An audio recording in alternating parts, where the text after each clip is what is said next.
Atleta não é bandido, atleta não é marginal, atleta não é traficante. O atleta é o grande protagonista do esporte e ele deveria ser tratado como tal. Sem o atleta não existiriam confederações, Olimpíadas, Tour de France, equipe, agência antidoping. O atleta é o grande protagonista e ele deveria receber essa atenção especial. E as instituições, organizações, confederações, agências antidoping, elas deveriam entender que ele é o grande protagonista. Ele é o grande motivo por qual existe todo o esporte, que é algo fantástico. O atleta, por sua vez, ele deveria ter consciência do quanto importante ele é para o sistema e do quanto ele deveria zelar por esse sistema justamente por ser o protagonista. O motivo e a motivação para ir fazer esse vídeo foi algo que aconteceu na 19ª etapa do Tour de France 2021. Mesmo para quem não acompanha o Tour de France, é um dos maiores eventos esportivos do planeta, então com certeza todos reconhecem, já escutaram falar no Tour de France. Além disso, o ciclismo ele tem uma relação próxima com o doping, vários casos de doping, então é mais uma forma de me colocar numa situação delicada e abrir o diálogo sobre a questão do doping, importância do ciclismo, falta de eficiência das confederações, das agências que regulam o esporte. Eu vou mostrar a imagem para contextualizar o que eu estou falando. Essa foi a entrevista do atleta esloveno Matej Mohoric, da equipe Bahrein Victorious, que conquistou a 19ª etapa. Durante a entrevista, ele explicou o motivo por qual ele passou a linha de chegada. Em vez de uma comemoração, ele fez esse sinal. Psss, silêncio. Boca fechada. Qual foi o motivo que ele explica o que aconteceu? Eu vou mostrar para vocês uma matéria que foi publicada pelo site Cycling News, todos os créditos para o Cycling News. Procurador francês abre investigação preliminar em relação às alegações de doping da equipe Bahrein Victorious, a equipe do atleta que eu mostrei a imagem, Matej Mohoric, cruzando a linha de chegada. Alegações sobre a possível aquisição, transporte, posse e importação de substâncias proibidas. Essa é a foto, para quem não sabe, para quem não reconhece ou para quem não acompanha o Tour de France, essa é a foto da equipe Bahrein Victorious com o uniforme vermelho, o atleta com o uniforme branco é o atleta Matej Mohoric, o atleta com a camisa verde, branca e vermelha, campeão italiano Sonny Colbrelli, também integrante da equipe Bahrein Victorious, que é o centro nesse momento da polêmica. Polícia francesa confirmou que abriu uma investigação preliminar sob a possível alegação de que o time Bahrein Victorious, em relação ao time Bahrein Victorious. O anúncio seguiu a notícia de que o hotel da equipe Bahrein Victorious foi invadido e os carros eles foram vistoriados pela polícia na quarta-feira.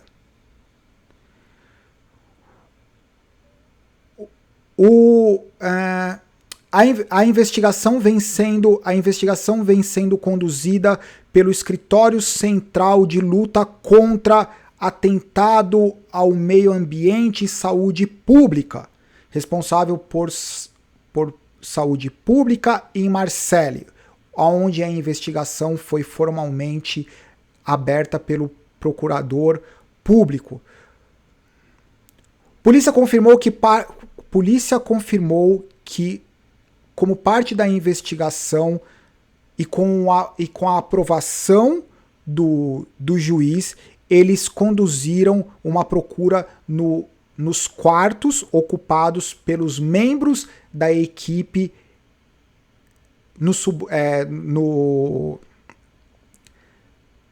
na periferia de Pau, que é a cidade francesa. Cycling News eles entendem que cerca de 50 oficiais estavam envolvidos nessa operação. Guardem esse número, 50 oficiais. Uma pergunta, e eu vou criar correlação com isso. Vocês têm ideia de quanto custa a hora de um oficial, ou na verdade, as horas de 50 oficiais, mais um procurador público, mais um juiz, os carros, os honorários para fazer a busca num hotel de uma equipe participando do Tour de France? Dinheiro, se fala pouco em dinheiro, se fala pouco em investimento. As agências antidoping, elas não têm fiscalização, não têm relação de eficiência do investimento, eficiência do dinheiro que eles têm disponível para fazer o que eles têm que fazer. Isso é um erro.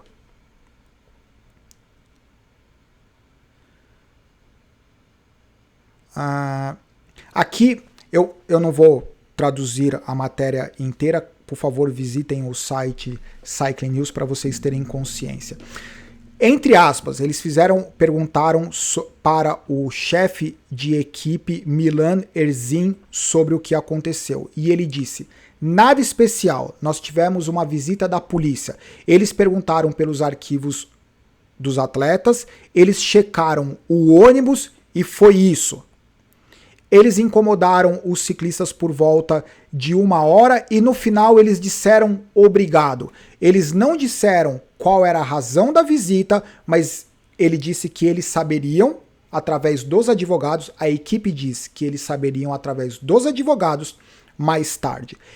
Então, o motivo por qual o atleta Matej Mohoric cruzou a linha de chegada fazendo aquele gesto é porque eles tiveram o hotel invadido, os quartos e os veículos eles foram revistados, não encontraram nada e eles foram embora sem dar satisfação. O que eu quero dizer com isso? Primeiro, a gente não pode esquecer que o ciclismo ele tem uma relação próxima com o doping. Isso quer dizer que nós temos um sistema que é falho na fiscalização.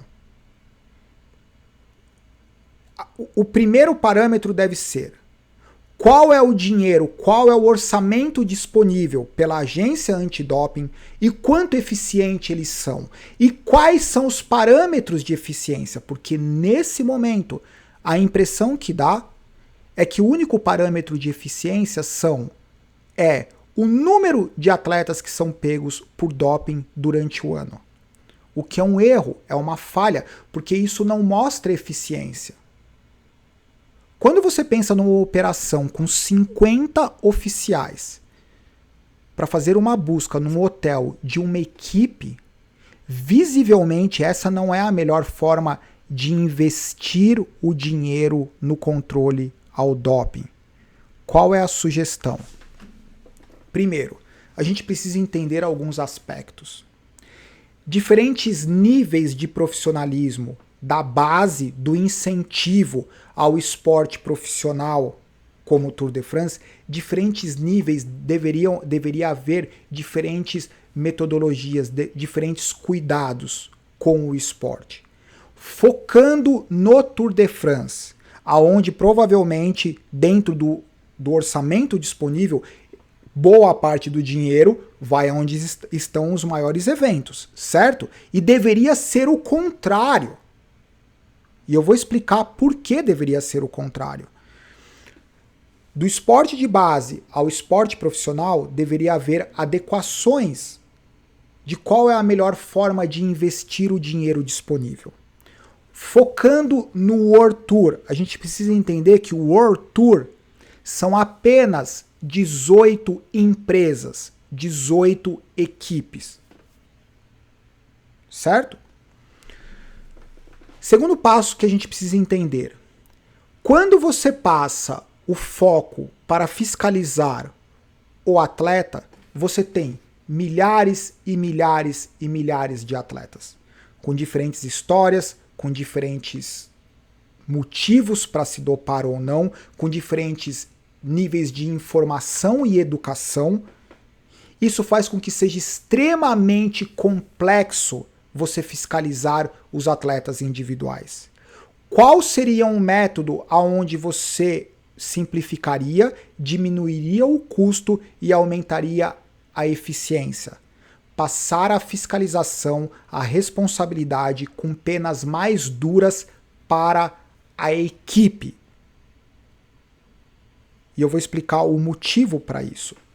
Imagina que o atleta individual, ele sempre tem um limiar de risco muito mais alto do que o limiar de risco que uma empresa está disposta a assumir. Isso quer dizer o quê?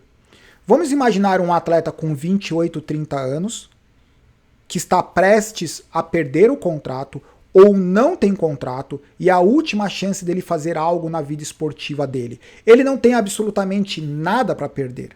Ele já está perdido. Ele já está prestes a abandonar o esporte e voltar para a vida dele e procurar um emprego e tentar algum outro meio de vida. Ele não tem nada o que perder, certo? Qual é a diferença entre ele se dopar ou não?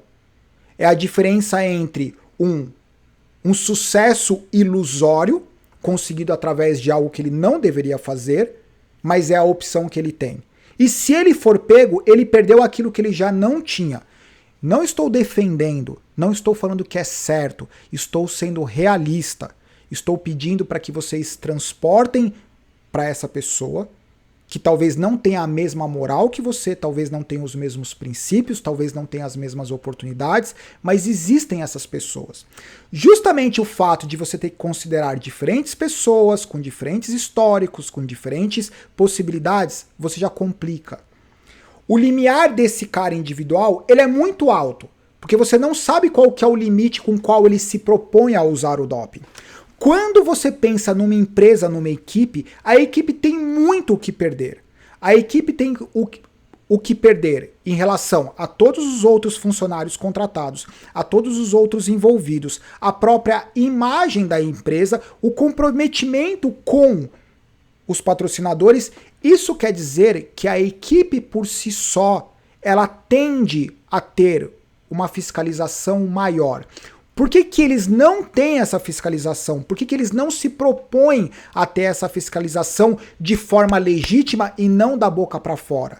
Porque eles não são severamente punidos por isso. O que eu quero dizer com isso? Qual que é a sugestão? Fica comigo, deixa eu explicar. São 18 equipes. Imagina o seguinte, um caso de doping confirmado, a equipe como um todo, vocês imaginem, uma equipe World Tour, um caso de doping confirmado, 1 mês de suspensão em todas as provas do calendário, independente do atleta. Eu não estou falando do atleta que foi pego, eu estou falando da empresa equipe, que não pode participar de nenhum evento por 1 mês. Segundo caso de doping dentro do mesmo ano, 6 meses de suspensão, além da suspensão individual do atleta. Terceiro caso de doping da equipe. Muitas equipes têm 30 atletas. Terceiro caso de doping. 1 ano de suspensão com a possibilidade de perder a licença. Lembra que são apenas 18 empresas. O que acontece com essas 18 empresas? Monopólio. Outras empresas gostariam de entrar e fazer parte dos 18? Não. Por que eles não conseguem entrar? Porque são apenas 18 e as 18 não têm motivo para perder a licença. E daí você começa a perceber o quanto o interesse político e econômico começa a entrelaçar toda a situação. A partir do momento que você tem equipe que pode facilmente perder a licença, você tem outras equipes querendo entrar. Então, essas outras equipes, elas também vão ter interesse em fiscalizar, em levantar questões. Samuca, é meio cruel, não é? Com a equipe, penalizar a equipe pelo erro de um atleta? O que acontece? A equipe por si só, ela é a que tem o maior contato com o atleta. Ela tem a responsabilidade de contratar o atleta. Qual é o histórico do atleta? Quais são as ideias, quais são os potenciais, as potenciais indícios de que ele é uma pessoa suscetível a se dopar. Qual é a informação que tem sobre isso? A responsabilidade da equipe contratar um atleta no World Tour, por favor, não confundam com outros níveis dentro do World Tour. A responsabilidade que uma equipe World Tour tem de contratar um atleta é a mesma responsabilidade que qualquer empresa tem de contratar um funcionário. Agora você imagina as empresas, as 18 melhores empresas do planeta. São os 18 melhores times do planeta. Não é simplesmente uma entrevista. Ele vai fazer todos os testes, checar recorde criminal, eles vão fazer tudo, são as 18 melhores empresas do planeta. As equipes de ciclismo, elas deveriam fazer a mesma coisa. Como eles têm um contato próximo com a rotina, com o sono, com a frequência que os caras vão no banheiro, quanto ele bebe de água, para a equipe é muito mais fácil fiscalizar e falar assim: por que você está tendo uma performance tão melhor do que você teve na semana passada? A equipe é o caminho mais fácil para fiscalizar. O que acontece? Essa fiscalização mais eficiente aumentaria drasticamente o custo operacional da equipe. Sim, aumentaria o custo operacional. Como é a equipe que está financiando esse custo, está bancando esse custo e essa fiscalização, você diminui drasticamente o custo da agência antidoping de fiscalizar o atleta, que agora boa parte da fiscalização é feita pela equipe, porque a equipe agora tem um motivo para fiscalizar, senão eles podem tomar suspensão. Como o orçamento disponível para a agência antidoping agora ele tem uma folga, a agência antidoping ela destina uma parcela do caixa disponível para ajudar a equipe a controlar o antidoping. Como a agência antidoping tem uma fiscalização e uma pena mais severa em cima da equipe, a equipe absorve uma parcela do custo, a agência antidoping ajuda a financiar porque a agência antidoping tem uma operação mais simples, mais econômica, mais eficiente e o ambiente da equipe é mais controlado, é mais fácil. Como é mais fácil a equipe controlar 12 atletas do que a agência antidoping controlar 5.000 atletas, ou no caso do World Tour, controlar possivelmente 400 atletas, tudo fica muito mais fácil. Além disso, lembra da história do Lance Armstrong? Eu sei, o outro sabe, eu vi, eu não vi. Por que eles não falavam? Porque o atleta que vê e não fala, ele não é prejudicado. Se a equipe é penalizada, eu, Samuca, estou lá no World Tour, deitado na minha cama no hotel, e eu vejo o cara fazendo algo errado do meu lado. Se ele for pego, a minha equipe vai ser suspensa. Se a minha equipe for suspensa, provavelmente ela não renova o contrato. Se ela não renovar o contrato, provavelmente eu vou perder o emprego. Ei, cara, aqui não. Aqui você não vai fazer isso. Porque o cenário do ciclismo agora é assim. Eu não tenho nada a ver com isso. Se me perguntarem, eu não sei de nada. Por quê? Eu não tenho nada a perder. Se o cara for pego, se o cara for suspenso, eu continuo na minha equipe com o meu contrato e a minha vida segue. Então, o sistema não é eficiente. O sistema ele deveria ser feito de uma forma onde todos dentro de uma equipe, eles são responsáveis por aquilo.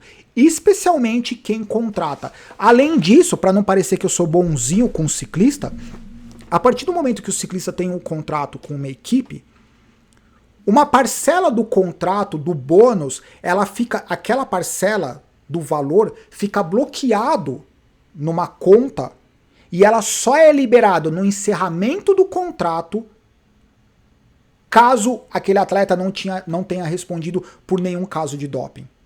Se ele for responder por algum caso de doping, ele tem que financiar o advogado, ele tem que pagar o processo. Caso ele seja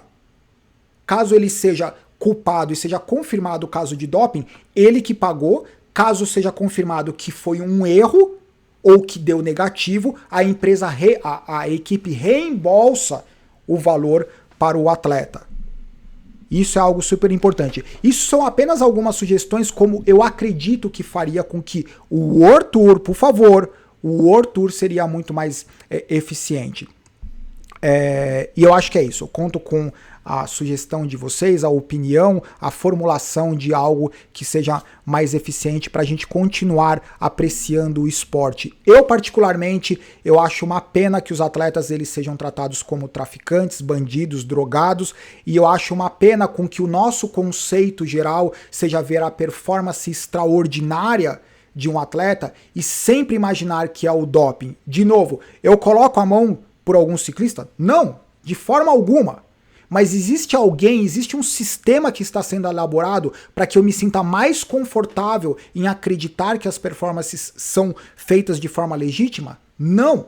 Porque existem tantos interesses políticos e econômicos envolvidos nessa história, porque você não sabe o que prevalece. Então, enquanto esse sistema não for mais transparente, claro, eficiente e duro, a gente não vai ver o esporte diferente. Ou pelo menos essa é a minha perspectiva. Por favor, conto com a colaboração e a participação de vocês.